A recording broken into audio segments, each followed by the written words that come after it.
कई पाकिस्तानी हैंडल से ये दावा किया जा रहा है कि दाऊद की हालत बेहद गंभीर है और किसी भी वक्त उसकी मौत हो सकती है। लेकिन हैरानी की बात यह है कि भारत और अमेरिका लंबे वक्त से पाकिस्तान पर मोस्ट वांटेड आतंकी दाऊद को शरण देने का आरोप लगाते आ रहे हैं, जिसे पाकिस्तान हमेशा नकारते आया है। लेकिन अब पाकिस्तान की मीडिया के हवाले से यही खबर आ रही है कि पाकिस्तानी क्रिकेटर जावेद मियांदाद का आतंकी समधी इस वक्त कराची के अस्पताल में तिल तिल कर मरने को मजबूर है। सवाल है कि क्या पाकिस्तान के इस दोहरे चेहरे को देखकर दुनिया के देशों की आंखें अब खुलेंगी? अगर वो एडमिटेड है या नहीं भी है, ये जो खबरें चल रही हैं, इनसे काफी हद तक ये पुष्टि तो होती है कि पाकिस्तान के अंदर भी ये नैरेटिव है। हालांकि पाकिस्तान की सरकार हमेशा डिनाई करती आई है कि दाऊद इब्राहिम पाकिस्तान में ही है।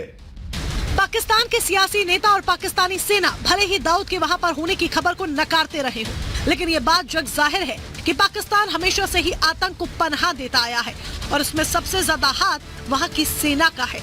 लेकिन इस मामले में सबसे ज्यादा हैरान करने वाली बात जो लोगों का ध्यान खींच रही है और साथ ही कई तरह के सवाल भी खड़े कर रही है, वो ये कि क्या ये महज इत्तेफाक है कि जिस वक्त पाकिस्तान की पूरी उम्मीदें अब भारत से रिश्ते संभालने पर टिकी हैं, ऐसे वक्त में भारत के दुश्मन नंबर 1 को पाकिस्तान में जहर दिया गया और फिर उस खबर को दबाने के लिए पूरे पाकिस्तान में इंटरनेट बैन कर दिया गया। सवाल ये कि क्या दाऊद को पाकिस्तानी सेना ने जहर दिया? क्या दाऊद को पीएम शहबाज शरीफ के इशारों पर जहर दिया गया? क्या भारत के साथ संबंध बहाल करने के लिए आतंकियों का खात्मा कर रहे हैं शरीफ brothers?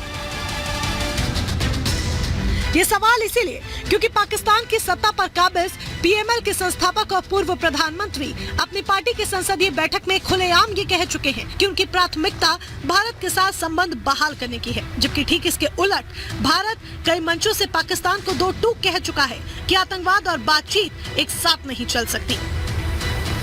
The fact is that we cannot allow terrorism to be normalized. We cannot allow that to become the basis for getting us into discussions with Pakistan. ये बात किसी से भी छिपी नहीं कि पाकिस्तान की आर्थिक हालत बेहद खराब है। वहाँ के लोग दाने दाने को मोहताज हैं और पाकिस्तान के सियासी नेताओं पर इस बात का जबरदस्त दबाव है कि वो भारत से संबंध बहाल करे और भारत का हाथ पकड़कर दुनिया की रफ्तार के साथ आगे बढ़ने की कोशिश करे। यही वजह है कि पीएमएल प्रमुख नवाज शरीफ भारत के साथ संबंध बहाल करने का वादा कर चुनाव जीतने का पासा फेंक चुके हैं। देखिए, पाकिस्तान में इलेक्शन आने वाली हैं और माहौल गरमाया हुआ हमेशा ही रहता है, और ज्यादा गर्म हो रखा है पाकिस्तान की इकोनॉमिक और पॉलिटिक्स को लेकर के। और इधर नवाज शरीफ ने यह कहा कि वो भारत से रिश्तों को बढ़ाने का सोचते हैं, परंतु भारत तो हम ये कहते हैं कि टेरर और टॉक्स एक साथ नहीं जा सकती। आप आतंक का खात्मा कीजिए तब हम बात करते हैं। तो ऐसे में अगर दाऊद इब्राहिम को पॉइजन किया है, जिसने भी करा है, अगर ये खबर सच है तो ये कुछ हद तक नवाज शरीफ, शहबाज शरीफ के फेवर में जाती है भारत से रिश्ते बढ़ाने के लिए।